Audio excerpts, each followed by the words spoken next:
गेल्या वर्षी आला होता तो तुझा भिकारी भाऊ. 500 रुपये हातावर ठेवून गेला. माझ्या प्रशांतच्या एका वेळच्या पेट्रोलचा खर्चही निघत नाही त्यात. आमच्या कदम घराण्याची अब्रू घालवायला तू आली आहेस. सासूबाई सुलोचना देवींनी कपाळावर आठ्या आणत हा टोमणा मारला. त्यांच्या चेहऱ्यावर नेहमीचाच तो श्रीमंतीचा ताटा आणि उपरोधिक हास्य होते.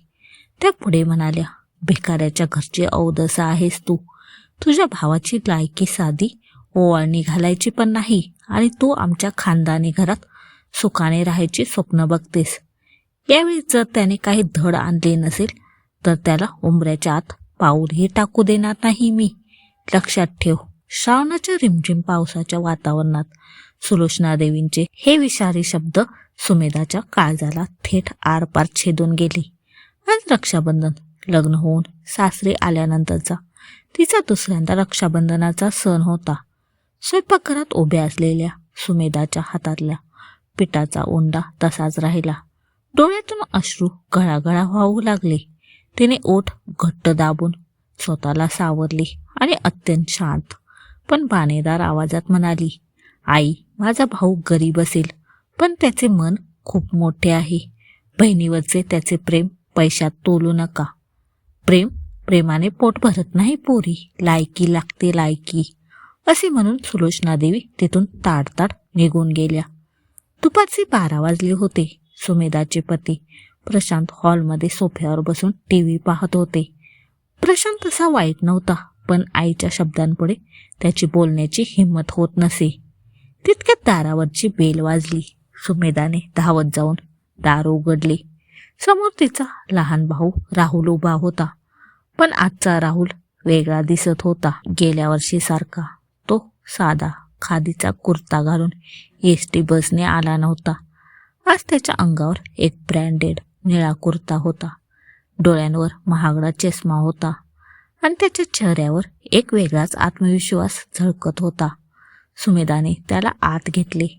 राहुलने आत येऊन सुलोचना देवींच्या पाया पडण्याचा प्रयत्न केला पण त्यांनी आपले पाय मागे ओढून घेतले.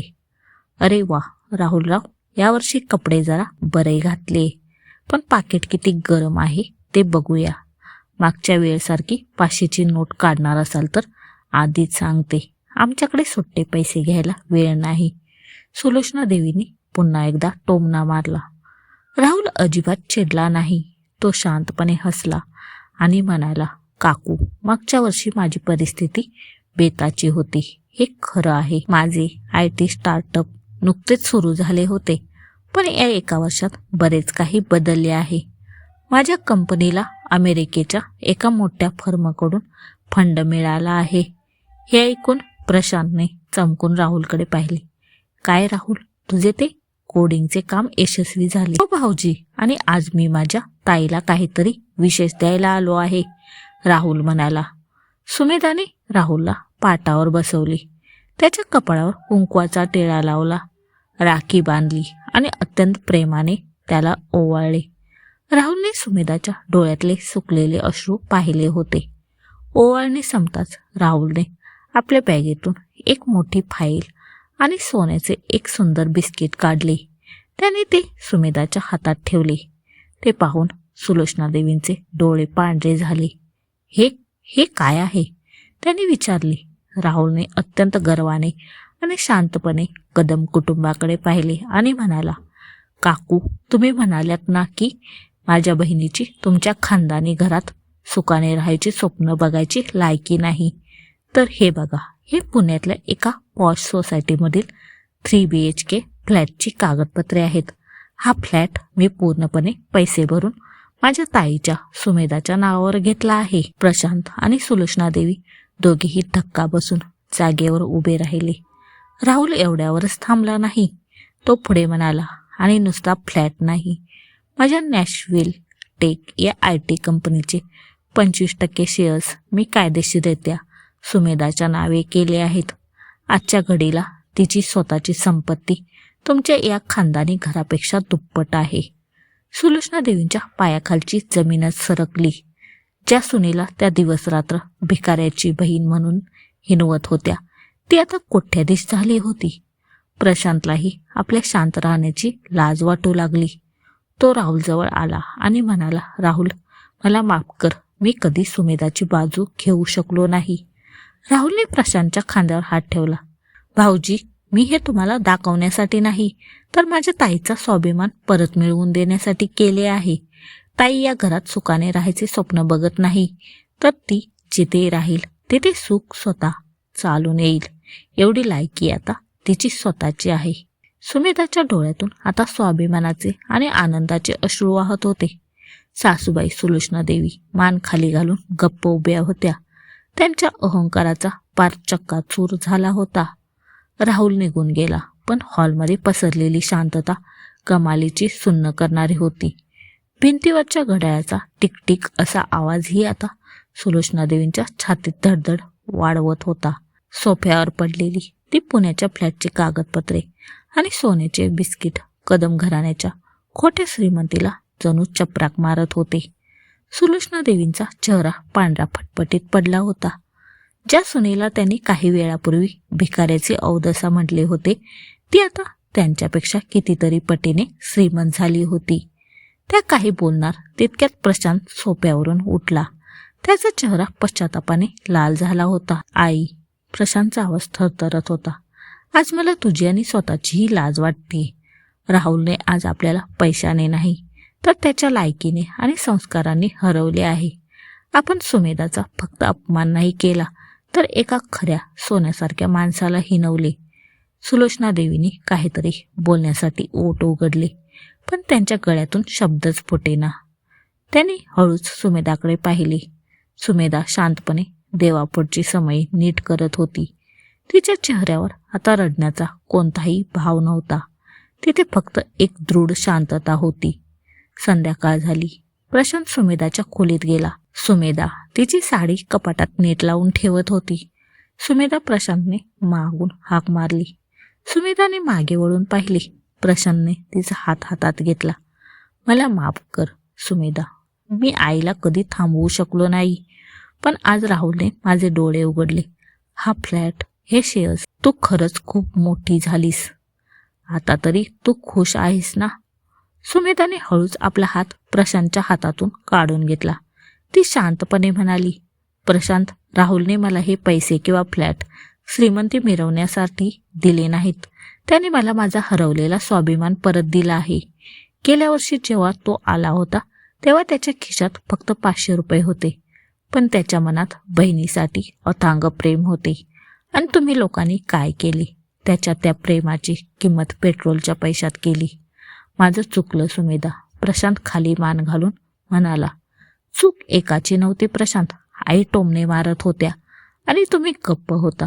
तुमची ती शांतता आईच्या टोमण्यांपेक्षा जास्त विषारी होती. सुमेधाचे हे शब्द प्रशांतच्या जिवारे लागले. दुसऱ्या दिवशी सकाळी सुमेधाने तिची बॅग भरली. हॉलमध्ये सुलोचना देवी आणि प्रशांत बसले होते. सुमेधाला हातात बॅग घेऊन बाहेर येताना पाहून सुलोचना देवींच्या पोटात भीतीचा गोळा आला. त्यांना वाटले की सुमेधा आता घर सोडून चालली आहे आणि जर ती गेली तर समाजात त्यांच्या खानदानी नावाला काळा डाग लागेल. सुलोचना देवी घाईघाईने उठल्या आणि म्हणाल्या, सुमेधा, कुठे चालली आहेस? बघ, काल जे काही मी बोलले ते रागाच्या भरात. माणसाकडून चूक होते ग. आता तू या घराची लक्ष्मी आहेस. सुमेधा दारात थांबली. तिने मागे वळून सासूबाईंकडे पाहिली. तिच्या चेहऱ्यावर कोणताही राग नव्हता.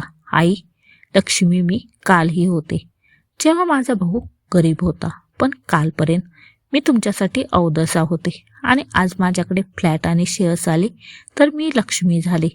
नाती पैशावर बदलतात का आई? सुमेधाने अत्यंत स्पष्ट शब्दात विचारले. सुलोचना देवींकडे यावर काहीच उत्तर नव्हते. सुमेधा पुढे म्हणाली, मी घर सोडून कायमची जात नाहीये. मी राहुलने दिलेल्या माझ्या स्वतःच्या फ्लॅटवर चालली आहे. मला काही दिवस शांततेत जगायचे आहे. मला हे पाहायचे आहे की ज्या सुमेधाला या खानदानी घरात स्वाभिमानाने जगता आले नाही, ती स्वतःच्या हिमतीवर कशी उभी राहते. प्रशांत पुढे आला. सुमेधा, मी येऊ का तुझ्यासोबत? सुमेधाने प्रशांतकडे पाहिले आणि एक छोटासा होकार दिला. प्रशांत, तुम्ही नक्की या, पण पती म्हणून नाही, तर एका स्वाभिमानी स्त्रीचा जोडीदार म्हणून. जेव्हा तुम्हाला पटेल की नातेसंबंध पैशाने नाही तर आदराने टिकतात, तेव्हा त्या घराची कडी वाजवा. तुमचे स्वागतच असेल. सुमेधाने सासूबाईंना नमस्कार केला आणि ती घराबाहेर पडली. सुलोचना देवी तिथेच सोप्यावर कोसळल्या. आज त्यांच्या खानदानी घराचा अहंकार पूर्णपणे गळून पडला होता आणि एका सामान्य कुटुंबातील मुलगी आपल्या स्वाभिमानाची नवी पावले टाकत पुढे चालली होती. सुमेधा पुण्याच्या त्या नवीन फ्लॅटमध्ये राहायला आली. घर नवीन होतं, वास्तू नवीन होती, पण तिथे सर्वात महत्त्वाची गोष्ट होती ती म्हणजे शांतता. तिथे सासूबाईंचे विषारी टोमणे नव्हते की कदम घराण्याचा खोटा अहंकार नव्हता. सुमेधाने राहुलने दिलेल्या 25% शेअर्सचा योग्य वापर करायचे ठरवले. ती फक्त कागदोपत्री मालकीन बनून राहिली नाही, तर तिने राहुलच्या नॅशविल टेक कंपनीच्या कामात स्वतःला झोकून दिले. तिच्या व्यवस्थापकीय कौशल्यामुळे कंपनीचा व्यवसाय आणखी वाढू लागला. प्रशांत सुरुवातीला काही दिवस जुन्याच घरात राहिला. आईच्या हट्टापायी आणि सुमेधाच्या नसण्याने ते मोठे घर त्याला एखाद्या तुरुंगासारखे वाटू लागले. सुलोचना देवी आता पूर्णपणे बदलल्या होत्या. घरातली अवदसा गेल्यानंतर घरातली रौनकच निघून गेली होती. नोकर चाकर होते, पैसा होता, पण सुमेधासारखी मायेने विचारपूस करणारे कोणी नव्हते. आपल्या अहंकाराने आपण स्वतःचेच घर उद्ध्वस्त केले याची जाणीव सुलोचना देवींना रोज खात होती. 10 महिने उलटले. एक दिवस प्रशांत पुण्याच्या फ्लॅटवर आला. सुमेधाने दार उघडले. प्रशांतच्या हातात कोणतीही महागडी भेटवस्तू नव्हती, पण त्याच्या डोळ्यात सुमेधाबद्दलचा आदर साफ दिसत होता. सुमेधा, मी आत येऊ शकतो का?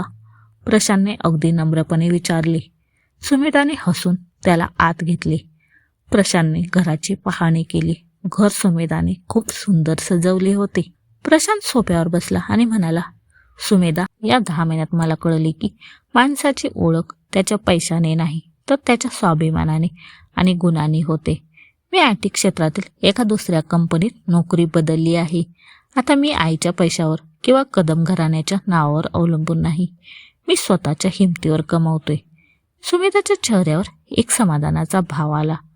मला तुमचा अभिमान वाटतोय प्रशांत, पण सुमेधा, गोष्ट इथेच संपत नाही. प्रशांतने खिशातून एक पत्र काढले. हे आईने तुझ्यासाठी पाठवले आहे. सुमेधाने ते पत्र उघडले. त्यात सुलोचना देवींच्या थरथरत्या हस्ताक्षरात लिहिले होते, सुमेधा बाळा, मी तुला खूप दुखावली. तुझ्या भावाचा, त्याच्या गरिबीचा अपमान केला, पण आज मला समजले की खरी अवदसा माझ्यात होती, तुझ्यामध्ये नाही. तू कदम घराण्याची सून म्हणून नाही तर या घराची मुलगी म्हणून परत ये. जर जमले तर तुझ्या त्या थोर मनाच्या भावाला राहुललाही सोबत घेऊन ये. मला तुमच्या दोघांची माफी मागायची आहे. पत्र वाचून सुमेधाच्या डोळ्यात पाणी आले, पण हे अश्रू दुःखाचे नव्हते तर एका मोठ्या विजयाचे होते. पुढचा महिना पुन्हा श्रावणाचा उजाडला. पुन्हा एकदा रक्षाबंधन आले, पण यावेळचे चित्र पूर्णपणे वेगळे होते. कदम घराण्याच्या त्याच मोठ्या हॉलमध्ये पूजा मांडली होती, पण आज तिथे सुलोचना देवी सोफ्यावर हुकूम सोडत बसल्या नव्हत्या, तर त्या स्वतः सुमेधाला स्वयंपाकघरात मदत करत होत्या. दारावरची बेल वाजली. सुमेधाने दार उघडले. समोर राहुल उभा होता. राहुलने आत पाऊल टाकताच सुलोचना देवी पुढे आल्या. त्याने राहुलचे हात आपल्या हातात घेतले आणि त्याच्या डोळ्यातून अश्रू वाहू लागले. राहुल बेटा, मला माफ कर. गेल्या वर्षी मी तुझ्या हातावरच्या 500 रुपयांची किंमत केली, पण त्या 500 रुपयांमागे असलेले तुझे बहिणीवरचे अतांग प्रेम मी पाहू शकले नाही. आज तू मला आणि माझ्या मुलाला नात्यांची खरी किंमत शिकवलीस. राहुलने सासूबाईंचे हात हातात घेतले आणि हसून म्हणाला, काकू, जुन्या गोष्टी विसरून जाऊया. आज सण आनंदाचा आहे. पूजा सुरू झाली. सुमेधाने राहुलला पाटावर बसवले. तिने राहुलला ओवाळले आणि त्याच्या मनगटावर रेशमी राखी बांधली. राहुलने सुमेधाला ओवाळणी म्हणून एक छानसे गुलाबाचे फूल दिले आणि म्हणाला, ताई, गेल्या वर्षी फ्लॅट दिला होता, पण यावर्षी माझ्याकडे फक्त हे फूल आणि तुझे रक्षण करण्याचे वचन आहे. सुमेधा हसली आणि राहुलला मिठी मारून म्हणाली, राहुल, मला फ्लॅट किंवा पैशांची गरज नव्हतीच रे. तू मला जो स्वाभिमान मिळवून दिलास तीच माझ्यासाठी आयुष्याची सर्वात मोठी ओवाळणी आहे. सुलोचना देवी आणि प्रशांत हा भाऊ बहिणीचा पवित्र सोहळा डोळ्यात तेल घालून पाहत होते. कदम घराण्यातील टोमण्यांची जागा आता प्रेमाने आणि आदराने घेतली होती. स्वाभिमानाचा हा धागा केवळ बहिणीचे रक्षण करणारा नव्हता, तर एका तुटलेल्या कुटुंबाला पुन्हा एकत्र बांधणारा ठरला होता. तुम्हाला कथा आवडली असेल तर नक्की चॅनलला सबस्क्राईब करा. धन्यवाद.